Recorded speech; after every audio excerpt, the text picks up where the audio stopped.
bien salut à tous et à toutes les collègues. J'espère que vous allez tous et toutes très bien. Moi ça va super comme à mon habitude.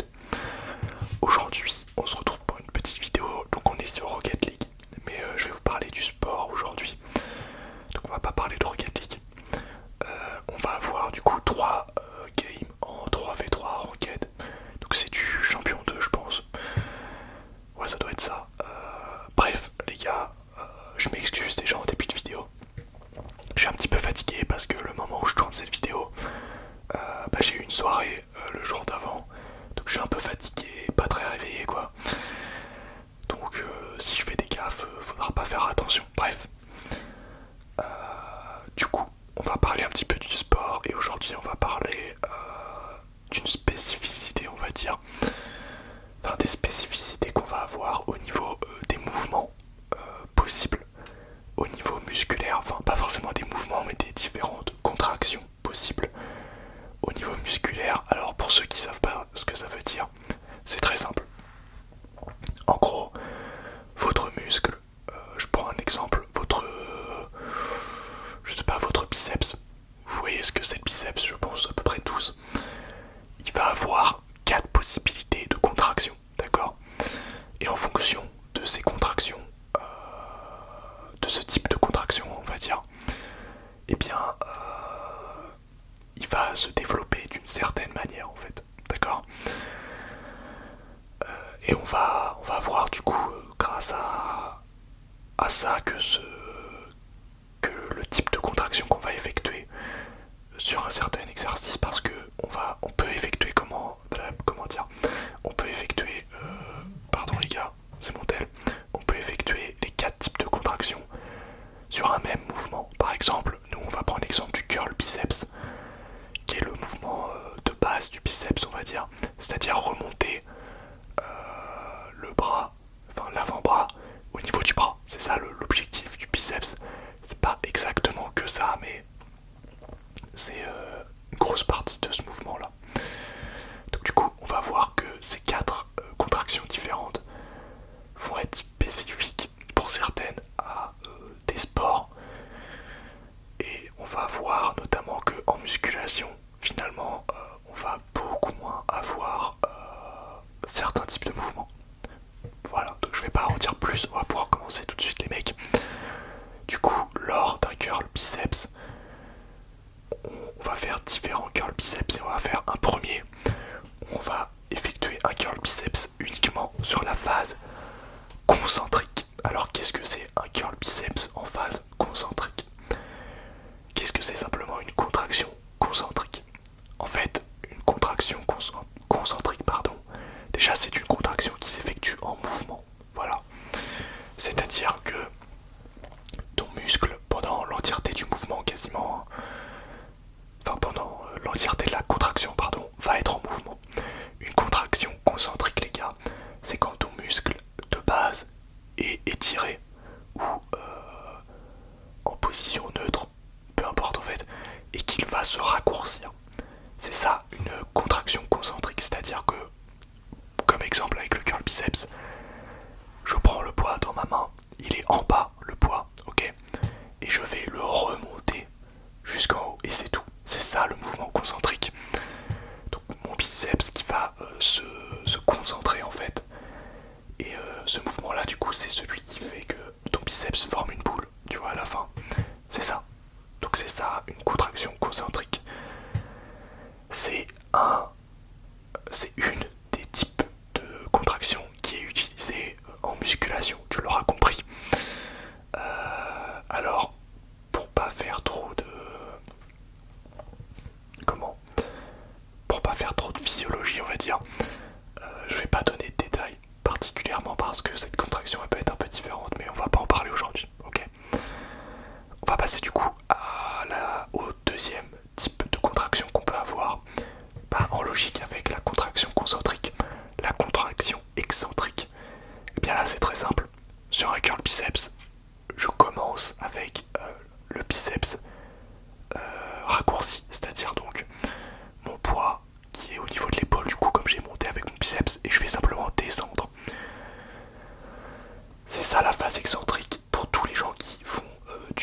bodybuilding plus particulièrement, puisque c'est celle qui te permet en gros d'avoir quand même de gros gains. Et pour les gens par exemple qui ont voulu apprendre ou qui veulent apprendre à faire des tractions, un exemple tout bête, bah, le fait de faire des tractions uniquement en phase excentrique, c'est-à-dire par exemple je saute, j'attrape la barre en ayant du coup déjà la position haute et je redescends lentement. C'est une phase qui entre guillemets est plus facile à effectuer que la phase concentrique, mais qui est tout aussi intéressante en termes de gains musculaires. Donc du coup comme vous l'aurez compris, c'est simplement le muscle qui est raccourci et qui va s'étirer en fait en gardant une tension. En fait sur le curl biceps, lorsqu'on est en phase excentrique, il y a encore de la tension au niveau du muscle parce qu'il y a encore un poids en fait à soulever. Pareil pour les tractions, tu vois ce que je veux dire. La phase excentrique, il doit y avoir un poids qui est présent, d'accord. On peut pas forcément simuler une phase excentrique sans avoir de poids. Une phase concentrique, on peut la simuler, d'accord. La phase excentrique, c'est beaucoup plus dur de la simuler. Donc là, en musculation, ce qu'on fait le plus souvent du coup, en bodybuilding, ça va être du concentrique et de l'excentrique. En fait, on va enchaîner des phases excentriques et des phases concentriques, pardon. Donc c'est ça qu'on fait en musculation, mais dans beaucoup de sports, on fait pas ça. Et vous allez le comprendre. Alors je vais juste, on va parler après hein, du mouvement le plus utilisé dans les sports, notamment collectifs. On va le faire, mais juste avant, je vous donne le troisième type de contraction. Alors, il n'y a pas d'ordre, hein, les gars, je l'ai pas dit, mais il n'y a pas d'ordre au niveau des contractions. Je vous donne mon ordre, moi, comme ça, parce que il faut bien en faire un, mais il n'y a pas d'ordre, bien évidemment. Alors, le troisième type de contraction, c'est la contraction isométrique.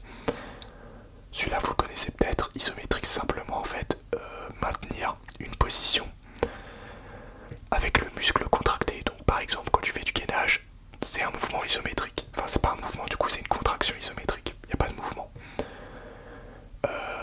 C'est tout ce qui est gainage en fait.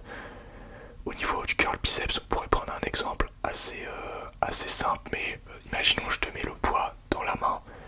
Ton avant-bras est à 90 degrés avec ton bras, tu vois.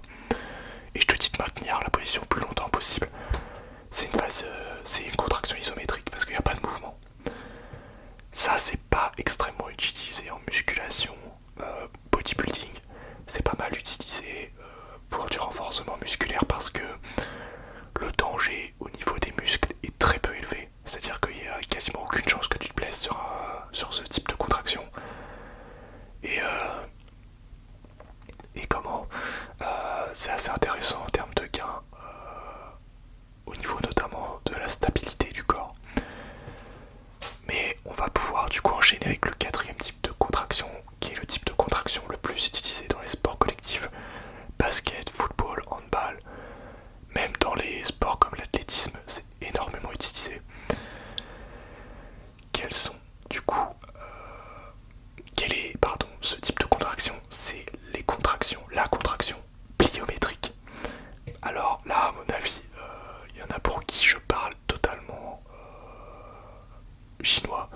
Parce que la pliométrique, il y en a qui comprennent pas. Alors la pliométrie, qu'est-ce que c'est les mecs?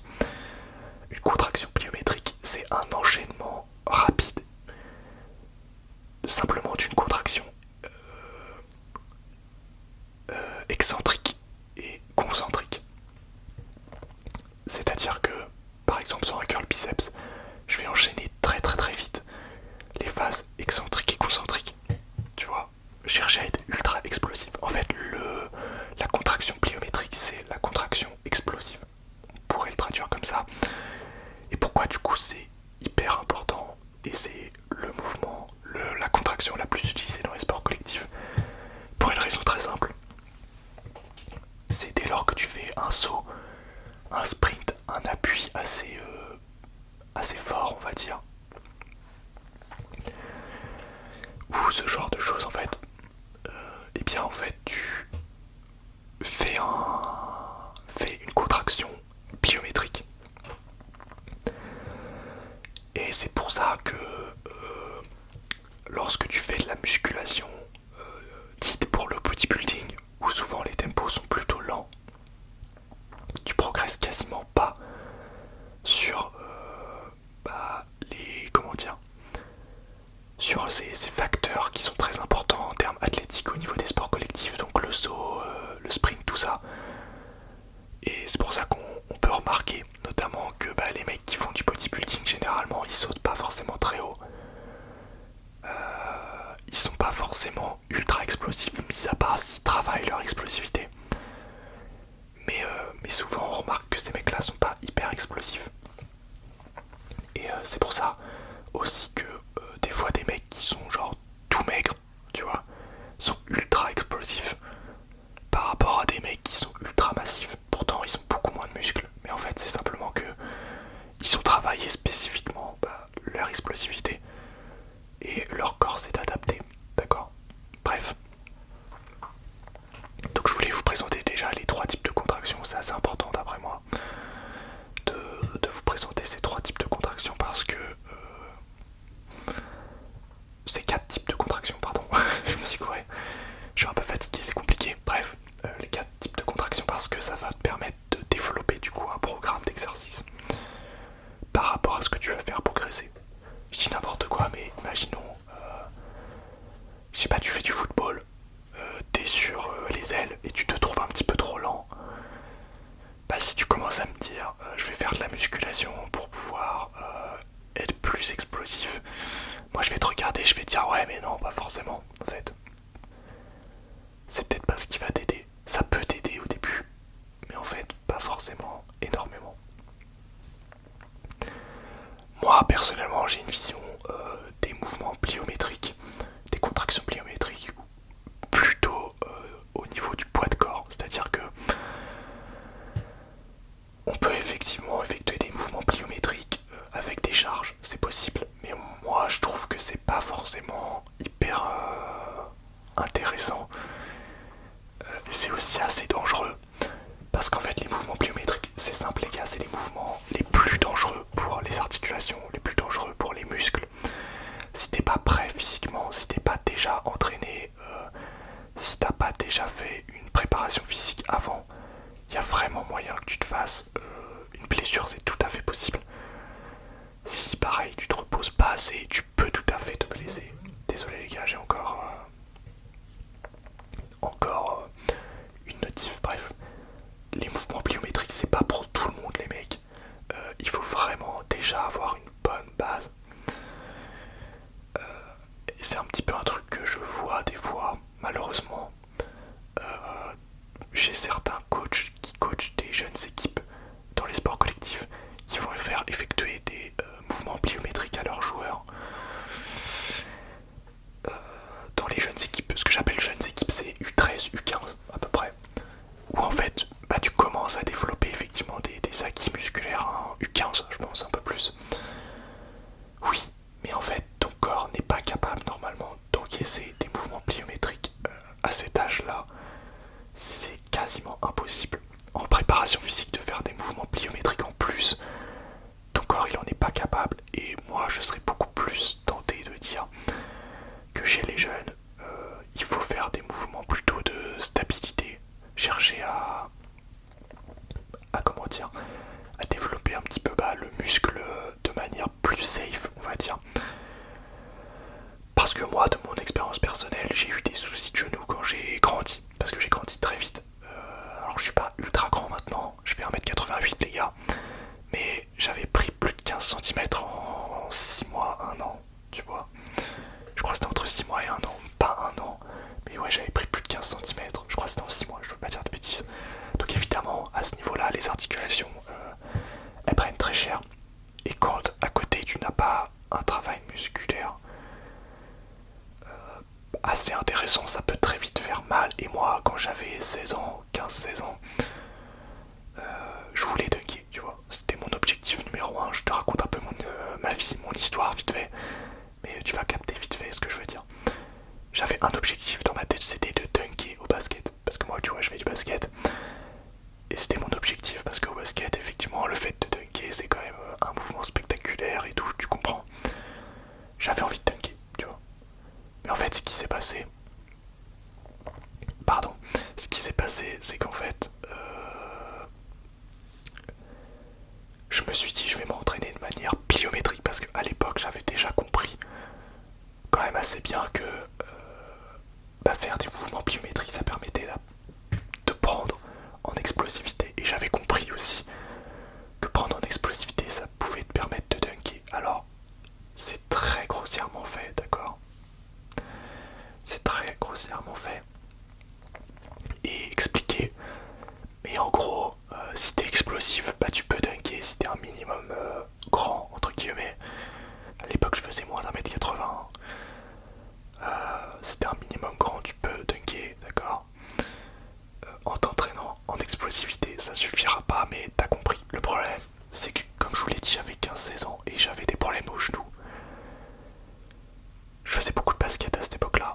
Et en fait, ce qui s'est passé, très simplement, c'est que mon corps était incapable d'assumer ce genre d'entraînement, en fait. C'est-à-dire que moi, je me disais au début, je vais faire 3 entraînements dans la semaine, 2 entraînements dans la semaine, 2 entraînements semaine, les gars, c'est pas ouf. Hein. À l'heure actuelle, je tourne à plus de 6 entraînements par semaine. Hein. Enfin, 6 fois du sport par semaine, par entraînement, c'est pas vrai. Mais plus de 6 fois du sport par semaine, assez intensif, tu vois ce que je veux dire. Ah, donc 2 entraînements semaine, spécifiquement sur ça, c'est pas ouf, ok. À côté, je faisais du basket, donc on va dire qu'à l'époque, je faisais 4 fois du sport par semaine, max, tu vois. Donc c'était pas ouf du tout. Mais en fait, mon corps était incapable d'accepter ça.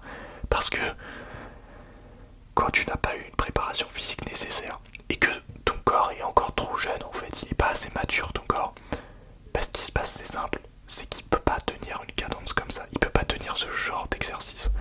Ce qui s'est passé, c'est tout bête. C'est que je maintenais 2-3 semaines grand maximum mon programme d'entraînement. Et après je devais commencer à en louper. Certains, donc je commençais à louper des entraînements. Parce que c'était impossible, ça faisait trop mal. Et que je pouvais pas simplement, soit j'avais trop de courbatures, soit j'avais trop de crampes, soit j'avais juste trop mal aux genoux, soit mal aux chevilles, peu importe, tu vois ce que je veux dire.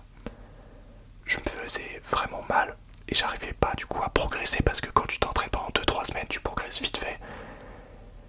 À court terme, effectivement, mais à long terme, tu progresses pas, d'accord? Tu progresses pas du tout et en fait, limite, je gagnais plus de détente. J'arrivais mieux à m'entraîner pour le dunk en jouant au basket qu'en faisant mes entraînements. Donc, c'est pour vous donner un petit peu le truc à comprendre avec les mouvements pliométriques. Si vous êtes jeune, n'en faites pas, voire très peu, surtout si vous faites du sport à côté, bien évidemment.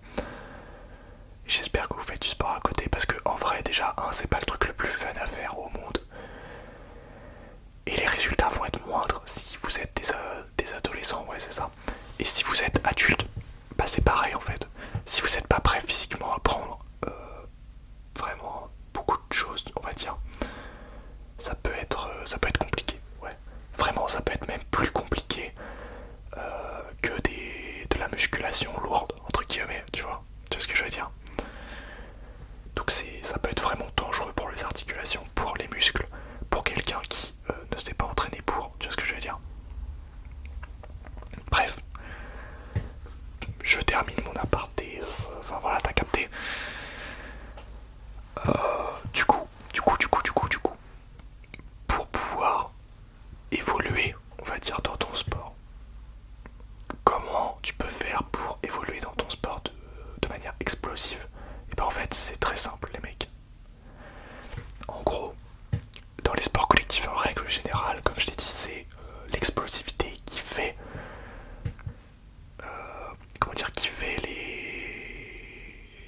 la différence, on va dire.